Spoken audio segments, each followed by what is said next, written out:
And then, one last main question is how do we make skilled trades attractive again?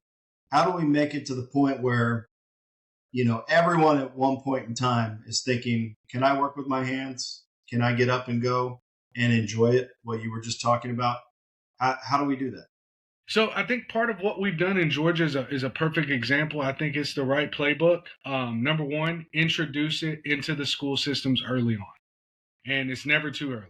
Just like sports, the high school I went to, kids played football from the time they were kindergarten all the way through high school together. They went to the state championship. They literally were bred to play together, right? They were bred to play football.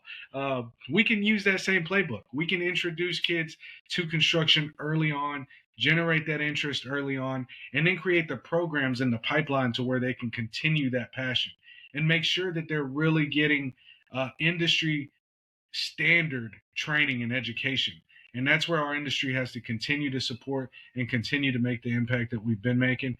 And that's why I think Georgia's a leader in workforce development right now. We have different organizations, corporations, companies coming to us here in Georgia saying, hey, we love what y'all do. Can y'all bring it to us here?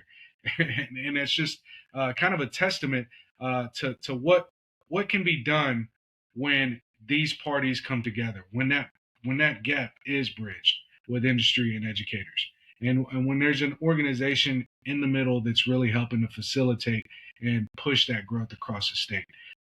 Great things are possible, and I think we're seeing that in Georgia. Awesome.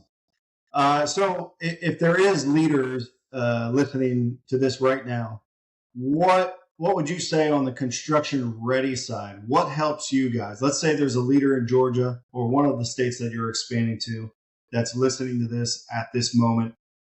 What do you guys need? So one of the things that's really, really impressed me early on from the industry side about construction ready is number one, they offered local, state level and federal advocacy work. So they went to our state leaders, they went to our federal leaders and said, hey, there is a need early on before the buzzword was even there, skilled labor shortage. Construction Ready was one of the forerunners of bringing that to national attention and saying we need resources. We have to start looking at this now. The Home Depot Foundation is one of our major supporters.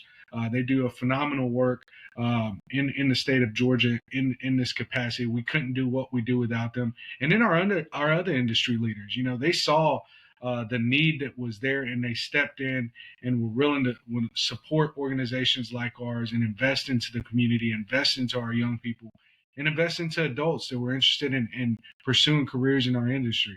So I think as a whole that's the playbook. That's what we need to do nationwide. Our industry leaders, our community leaders, our politicians need to look at this and say, hey, how do we work on this together? How do we connect the dots? How do we bridge these gaps together? And when we work together, major success can be accomplished for all different walks of life, really for our entire community.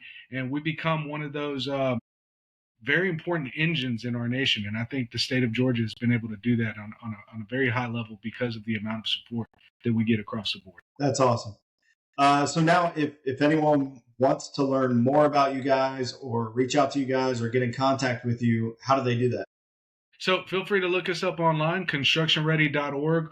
We're also on all the major socials, just constructionready.org or Construction Ready.